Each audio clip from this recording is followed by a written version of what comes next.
خوتي خواتاتي اهلا وسهلا مرحبا بكم يا جماعة الخير مساء الخير عليكم نازل الفلاون والسلام عليكم. J'espère que vous allez bien, j'espère que vous vous portez bien.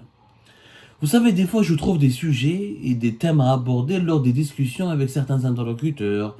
Ces interlocuteurs peuvent être des sources, peuvent être de simples compatriotes que je croise ici en France, ou là des lectrices et des lecteurs qui échangent avec nous, qui nous écrivent, des téléspectatrices et des téléspectateurs qui nous regardent, parce que là on est présent sur plusieurs formes, on a de l'écrit, on produit de l'écrit, de l'image, de la vidéo, donc on est un média protéiforme, multidimensionnel. On essaie en tout cas de s'adapter à tous les besoins de notre communauté, des besoins différents. Il y a des abonnés d'Algérie Part qui veulent nous regarder en vidéo, il y en a qui veulent nous lire. Voilà, on accélère beaucoup la production de l'image, de la vidéo et des podcasts, beaucoup plus que l'écrit, parce que ça correspond malheureusement, parce que moi je suis un grand amoureux de l'écrit, mais ça correspond à une véritable demande. Les gens veulent regarder des émissions, veulent interagir en direct, veulent commenter, veulent débattre sur YouTube, sur Facebook, sur TikTok, où nous ne sommes pas encore présents, mais on est prêt, on essaie de développer notre présence un petit peu. Et l'interactivité, c'est vrai que les podcasts vidéo permettent une certaine interactivité que l'écrit ne le permet pas. Alors, je discutais avec une personne et elle m'a dit, mais Abdou, on te reproche beaucoup, tu critiques beaucoup Tebboune, tu parles beaucoup de Tebboune, mais tu ne parles jamais de Saïd Chengriha, tu parles jamais assez de l'armée, tu parles jamais de Mehana Djebbar, on t'accuse même de rouler pour Mehana Djebbar et pour les services secrets algériens, ou pour certains généraux, et tu veux saboter le deuxième mandat, Pourquoi tu critiques uniquement Tebboune et pas les autres? C'est une bonne question à laquelle je vais répondre, parce que malheureusement c'est bien de faire. Les gens ne lisent pas, ils ne suivent pas, et nous quand on produit on a beaucoup de contenu, les gens nous jugent sur une ou deux émissions, un ou deux articles, ils oublient un petit peu la continuité de notre travail et la série d'articles, d'enquêtes ou d'émissions de podcasts que nous produisons. D'abord je rappelle, nous sommes légalistes, et moi je ne crois pas au complot. Je ne crois pas à la théorie du pouvoir dilué dans un verre d'incertitude, où que le pouvoir algérien, c'est pas Abdelmajid Tebboune qui le détient, c'est pas lui qui décide, c'est un pantin. Tout cela est faux. Encore une fois, et nous l'avons démontré. En Algérie, le chef de l'État, Warba, le Jazaïria. En Algérie, le chef de l'État est un dieu. Il a toutes les prérogatives, il a tous les pouvoirs. C'est un régime présidentialiste et présidentiel très fort, très puissant, où le personnage du chef de l'État est extrêmement important, où il concentre entre ses mains tous les pouvoirs. En Algérie, le président de la République est le premier magistrat du pays, il est le commandant des forces armées, il est ministre de la Défense nationale, il est le premier argentier du pays, celui qui dirige les finances, il peut diriger par ordonnance, par décret, il peut dissoudre le Parlement, il préside le conseil de magistrature, ou là il est l'un des membres du conseil de la magistrature, le plus important du pays. Il a tous les pouvoirs. Donc, quand on parle des problèmes de l'Algérie, je ne peux pas accuser tel ou tel général et ne pas parler du rôle du président de la République, qui a tous les pouvoirs. Il faut arrêter de croire que l'armée, qui est une institution très forte, qui pèse en Algérie, mais ce n'est pas elle qui dirige tout. Elle partage le pouvoir avec Abdelmajid Tebboune, et Abdelmajid Tebboune, il décide absolument de tout dans d'autres secteurs où l'armée ne se mêle pas. Ce n'est pas l'armée qui crée les lois de finances. Ce n'est pas l'armée qui met les budgets de l'État. Ce n'est pas l'armée qui nomme les wali. Ce n'est pas l'armée qui nomme les ministres du gouvernement. Sincèrement, oui, les années 90, c'est l'armée qui dirigeait, qui nommait, etc. Durant le premier mandat de Abdelaziz Bouteflika, l'armée a dirigé un petit peu avec Bouteflika. Ensuite, elle a été complètement mise à l'écart jusqu'au 2019, où il y a eu une prise du pouvoir totale par l'armée à travers Ahmed Gaïd Saleh. Les services de renseignement, le rôle a totalement baissé, a été affaibli depuis le départ du général Taoufir en 2015, et depuis que les services secrets algériens n'ont plus de patron, n'ont plus de coordinateur, depuis mi-2019, date de l'emprisonnement de Béchir Tartag. Les hommes forts du pays ont toujours été les présidents. le système politique algérien est un système présidentialiste. C'est vrai que l'armée a un rôle, c'est vrai que l'armée participe, pour ne pas dire désigne les présidents, mais elle ne gouverne pas toute seule. Elle partage le pouvoir, même je dirais qu'elle le concède le pouvoir. C'est pour ça que l'armée en Algérie, elle veut rester derrière le rideau. Ça ne l'intéresse pas d'occuper les devants de l'armée, parce qu'elle sait que lorsque ça explose, lorsqu'il y a des critiques, lorsque le peuple est en colère, l'armée veut toujours jouer le bon rôle, veut toujours avoir le rôle de l'arbitre. Au cas d'une crise, au cas d'une menace contre la sécurité nationale, il faut toujours qu'il y ait un président civil qui doit rendre des bilans, doit assumer des responsabilités ou doit être sacrifié comme on l'a vu en 2019, le Hirak et la crise politique de 2019.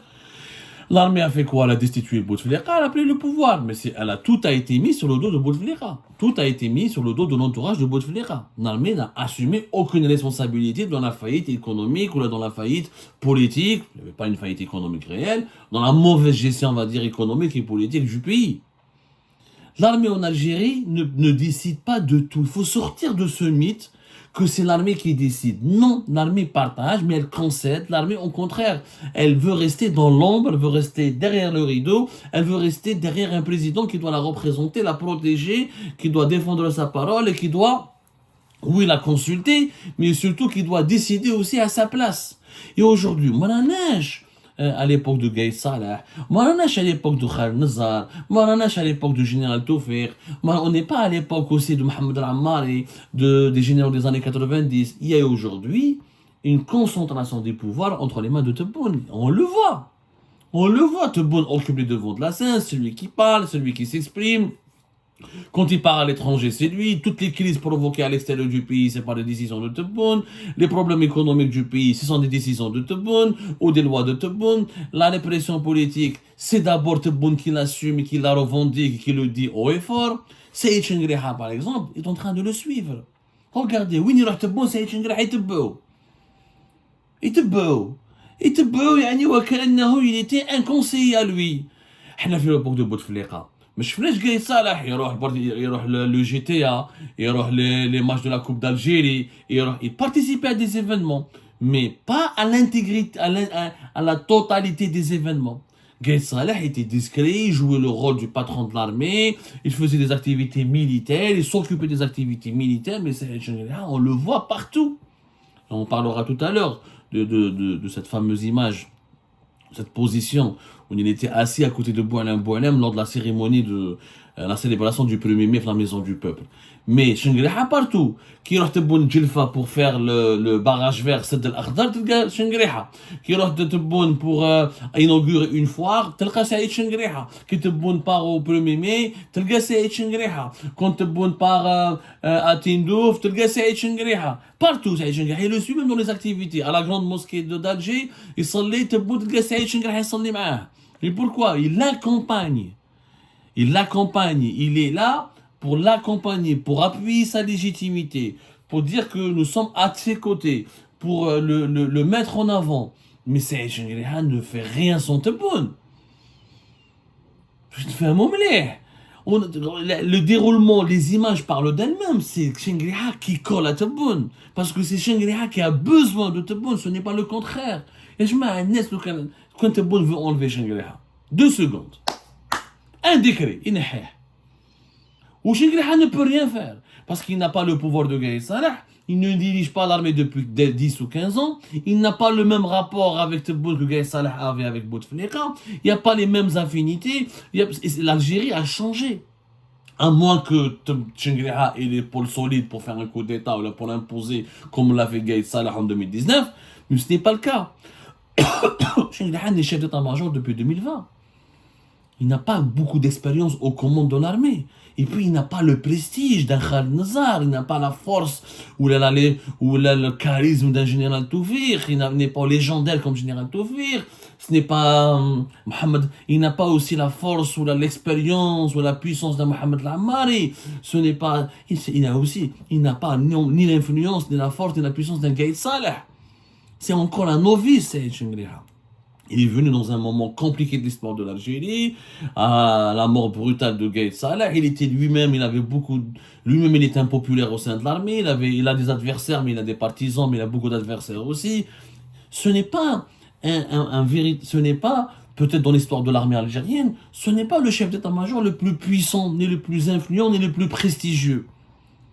C'est lui qui dicte la feuille de route à Tebboune. Pas du tout. Il se partage le pouvoir. Il y a encore un pouvoir Tebboune consulte que dans les affaires sécuritaires et militaires, dans les affaires économiques et financières. Mais il le consulte même pas. Il démarre dans les visites pour dire que l'armée est à mes côtés, que moi je suis le patron de l'armée, que l'armée me soutient, que c'est moi qui commande, ce n'est pas l'armée qui commande. Autrement dit, si avait énormément de pouvoir et d'influence.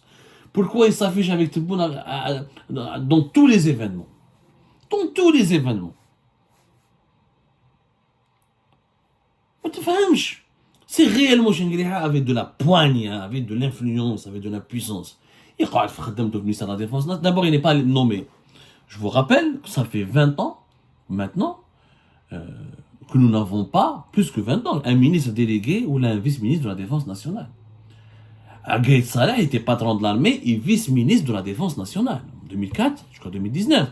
Avant lui, Ahmed Gneizi, Allah yarhamou, Gneizi a été, je vous rappelle, ministre délégué chargé de la, comment on appelle ça, de la Défense nationale. Il était ministre délégué. On ne peut pas oublier ça. Donc là, aujourd'hui, les militaires, Saïd Chengueliha n'est pas ministre délégué. Ça veut dire qu'il n'occupe pas un poste politique. Il ne siège pas au Conseil des ministres. Alors que Ahmed Gaïd Salah peut siéger quand il voulait au Conseil des ministres. Ou là quand il pouvait.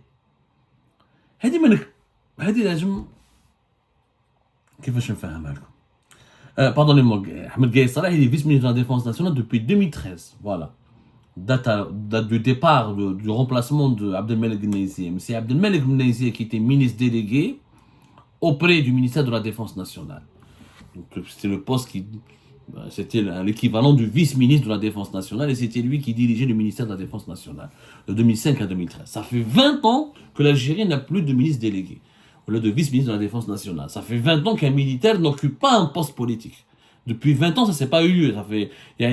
En 2019, Gaïd Salah qui met toujours avec le titre de vice-ministre de la Défense nationale. Tebboune n'a pas eu le temps de changer cette configuration, ou de lui accorder un autre titre, etc. Et je ne pense pas que si Ahmed Gaïd Salah était encore en vie, je ne pense pas qu'il aurait abandonné la casquette politique. Chengueliha n'a pas de casquette politique. Donc il faut arrêter de croire que Chengueliha est le plus puissant, il peut tout... Non. Franchement, l'armée n'est pas puissante. En tout cas, elle n'a jamais été aussi faible dans l'histoire de l'Algérie par rapport aux décennies précédentes. L'armée n'est pas aussi puissante qu'à l'époque des années 90, n'est pas aussi puissante qu'au début des années 2000, n'est pas aussi puissante qu'avec l'époque de Gaïd Salah ou l'époque de Bouteflika. Elle compte, elle peut agir, elle a des atouts, elle a des possibilités, elle a une grande marge de manœuvre, mais l'armée en Algérie n'intervient qu'en cas de crise. Aujourd'hui, il n'y a pas de crise. Aujourd'hui, le Hirak a été écrasé, la population est encore n'a pas renoué avec la contestation. On verra les élections présidentielles anticipées. Qu'est-ce qui va se passer d'ici là? On n'est pas des devins. Mais en tout cas, les crises de l'Algérie en ce moment sont plus à l'extérieur qu'à l'intérieur. Et puis, Abdelmajid Tebboune gouverne le pays régulièrement avec le Haut Conseil de sécurité nationale. Il est lui-même, il a dit le 1er mai, je veux une armée forte, une économie forte. Et lui, il veut être le président qui dirige et qui gouverne et qui préside aux destinées de l'armée. Il se dit lui-même, l'armée est disciplinée, l'armée est à mes côtés, je suis le commandant des forces armées. Il se mêle énormément du travail de l'armée. Il consulte, il travaille de pair avec Saïd Chengueliha. Saïd Chengueliha ne décide pas tout seul au sein de l'armée. D'ailleurs, il y a beaucoup de chefs de légion, il y a certains chefs de légion, chefs de corps, qui ont été nommés avant même l'arrivée de Saïd Chengueliha, que Saïd Chengueliha n'a pas pu les remplacer depuis 2020. 4 ans depuis, ça fait plus de 4 ans que Saïd Chengueliha n'a pas pu remplacer, par exemple, le chef de la première légion militaire. Il était là avant lui. Le patron du commandant des forces terrestres, il était là ce n'est pas lui qui l'a choisi, il a envie de le remplacer, n'a jamais réussi. Il était là avant lui, quelque part, lui aussi, parce qu'il a remplacé juste l'état-major de l'armée. L'armée n'est pas aussi puissante qu'on le pense, parce qu'elle n'a pas ce chef charismatique, parce que ces chefs, ces figures commencent à disparaître, de un, et de trois, elle évolue dans un contexte politique international hyper compliqué où elle n'a pas envie de se montrer trop, de s'afficher trop.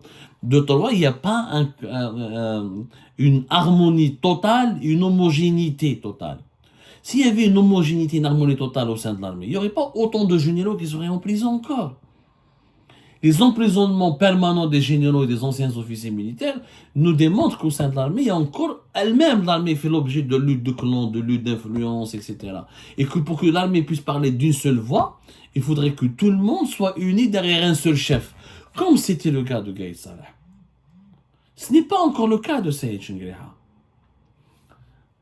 Quand on critique, donc Abdou Samad ne critique pas Saïd Chengriha. Je vois la seule enquête qui a été réalisée à propos de Saïd Chengriha et de sa fille Mariam Chengriha, c'était Mélissa Chengriha, pardonnez-moi, c'était Algérie Park qui خرجها. سمحوا لي يا جماعة الخير يعني بالك انتم ما راكوش شايفين ولا vous ne lisez pas. Le seul média qui a publié sur le parcours international de la fille de Chengriha, Mélissa Chengriha, c'est Algérie Part. Le seul média qui a parlé de son ascension, comment elle a été recrutée au sein de son attraque, comment elle a été recrutée auprès d'un poste à Genève, lorsqu'elle était à la mission des Nations Unies à Genève en Suisse, la mission permanente de l'Algérie, comment elle a bénéficié de certains avantages, de par la position, le nom de son père. C'est Algérie Part. Je ne fais un moment. Et les écrits d'Algérie Part sur Chengriha et les membres de sa famille sont nombreux. Sauf qu'aujourd'hui, Mehmet Jebbar pas la même chose. Combien de fois on a critiqué Mehmet Jebbar et on a pointu du doigt son expérience à la tête de l'enseignement extérieur. On a dit la DDSE, l'enseignement extérieur, n'est pas bien dirigé, que Mehmet Jebbar n'est pas vraiment outillé pour diriger ce service. On a pointé du doigt l'échec de la DGLS qui a été créée en novembre 2021, la fameuse direction générale de la lutte contre la subversion, contre les mouvements subversifs, qui a aggravé la répression des libertés publiques individuelles et qui n'a pas permis vraiment à l'Algérie de se protéger contre les mouvements subversifs. On a pointé du doigt énormément beaucoup d'insuffisances et d'irrégularités et d'incompétences et d'incapacités de la part de Mehmet Jebbar et de plusieurs membres de son entourage. Mais aujourd'hui, il faut être sincère.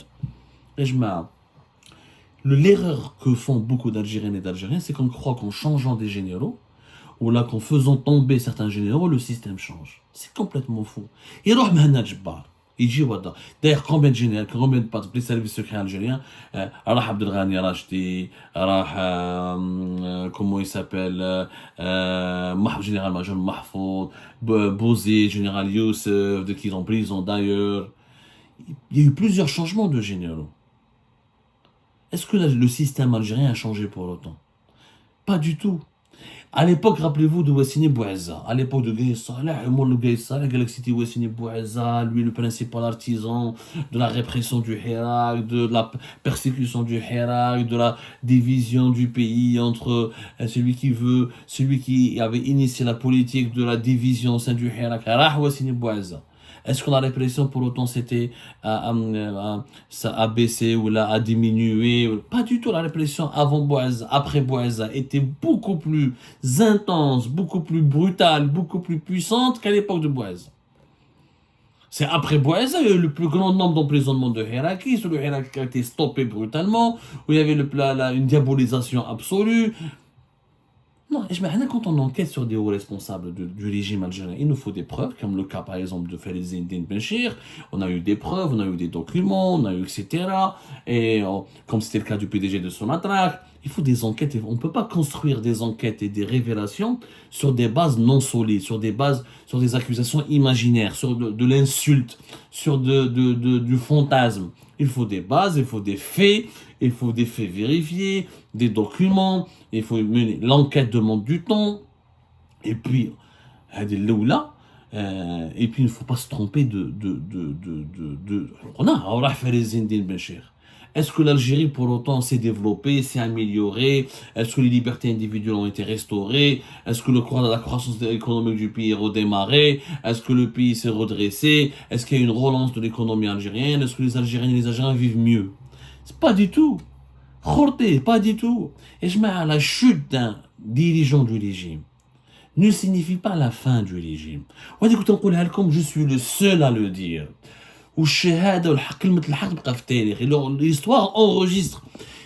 Quand en 2019, je disais le départ de Bouteflika ne signifie pas la victoire du Hirak, ne signifie pas l'instauration d'une nouvelle Algérie, ne signifie pas l'instauration d'une Algérie démocratique, parce que le système va pouvoir survivre sans Bouteflika, parce que le système est beaucoup plus vaste, beaucoup plus compliqué, beaucoup plus sophistiqué que le clan Bouteflika. On m'a diabolisé, contre le Hirak, contre les rêves des Algériennes et des Algériens. Aujourd'hui, comment se porte l'Algérie? À l'époque de Bouteflika, on était beaucoup mieux. Au lieu on célèbre la journée mondiale de la liberté de la presse, c'est 3 mai. Je vois comment était la liberté de la presse à l'époque de Bouteflika et comment était la liberté de la presse à l'époque d'aujourd'hui. Il ne faut pas trop chercher midi 14h, comme on dit. Donc, voilà, journée mondiale de la liberté de la presse, اليوم. مش صار في وقت بوتفليقة وش صار اليوم. Donc, باش نتفاهموا مليح. Le départ des personnes ne signifie pas le changement du régime. Et aujourd'hui, encore une fois, si on veut changer l'Algérie, il faut changer de président. Mais le changement de président, il faut ramener un autre président qui soit fort, parce qu'on a changé un Bouteflika malade et on a enlevé son clan, et on a organisé des élections présidentielles pour mettre un président qui est pire que Bouteflika. Et c'est pour ça qu'aujourd'hui je critique Tebboune, parce que Tebboune est pour moi pire que Bouteflika. Si on veut changer l'Algérie, il faut changer Tebboune. Changer Chengueleha ne permettra pas à l'Algérie de changer. Changer Mohamed Jebbar ne permettra pas à l'Algérie de changer. Et celui qui a permanisé, qui a régularisé ou qui a nommé Chengueleha dans son poste, c'était bon. Celui qui a nommé Mohamed Jebbar dans son poste, c'était bon. Celui qui a nommé Faizi Den Belcher dans son poste, c'était bon, etc., etc. Donc, j'aime bien de les gens, les collègues, il faut dénoncer Chengueleha. Ou Chengueleha, je connais déjà. Il était intérimaire de décembre 2019 jusqu'à juillet 2020. C'est Tebboune il aurait pu se débarrasser de lui. Si Tebboune le veut, encore une fois, la loi, les prérogatives sont de son côté. Il peut en 2 minutes, en 2 secondes. S'il ne le fait pas, c'est qu'il a besoin d'eux, c'est qu'il croit en eux, c'est qu'il les utilise pour renforcer son pouvoir et pour appliquer sa feuille de route. Maintenant, il dit le conseil, l'armée va lui faire un coup d'état. Pas du tout. Il y a beaucoup de chefs de légion, des chefs de légion qui ont été nommés avant Chengueleha, des chefs de corps qui ne s'entendent pas avec Chengueleha, qui existaient avant Chengueleha.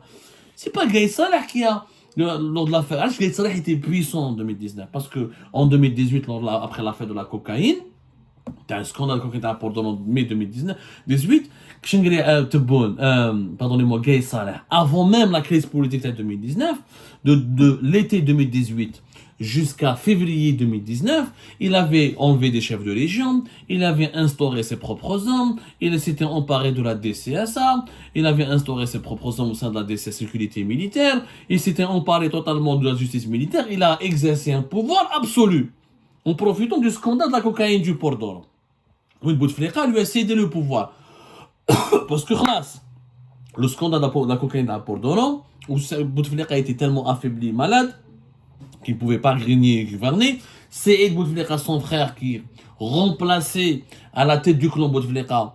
Le grand frère était totalement, il manquait d'intelligence, de lucidité, de force, il manquait de charisme, il n'était pas un stratège, et donc il n'a pas empêché Gaye Salah de militariser le régime algérien et de se positionner comme l'acteur le plus fort et de facto comme l'arbitre de la crise politique de 2019. Ce n'est pas le cas de Saïd Chengueleha. Saïd Chengueleha n'a pas nommé tous les chefs de région, n'a pas nommé tous les chefs de corps, n'a pas nommé tous les directeurs centraux. Il contrôle plus ou moins la justice militaire, il contrôle plus ou moins la sécurité militaire à travers la DCSA, mais il ne contrôle pas toute l'armée. Gaye Salah contrôlait toute l'armée. Parce qu'il a eu pendant 10 ans le temps de préparer toute une nouvelle génération d'officiers qui ont été loyaux, et fidèle. Ensuite, l'affaire de la cocaïne du port en 2018 lui a permis de complètement affaiblir le clan Bouteflika et de grappiller encore davantage du pouvoir. هذه هي la réalité يا جماعة.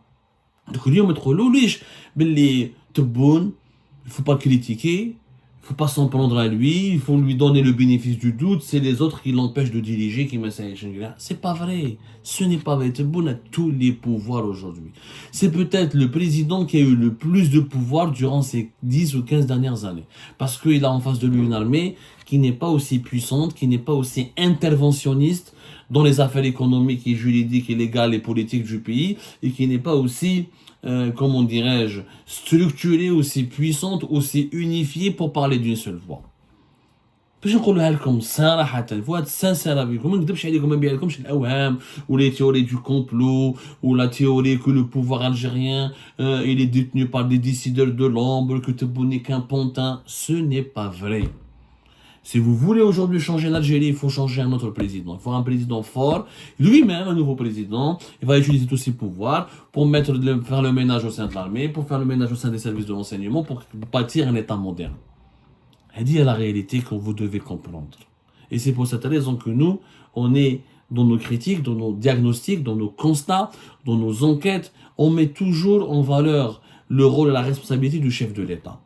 Et non pas celle de ses collaborateurs subalternes, ou là de ses généraux, ou là de ses certains chefs qui ont des prérogatives, certains chefs de services de sécurité qui ont des prérogatives extrêmement limitées.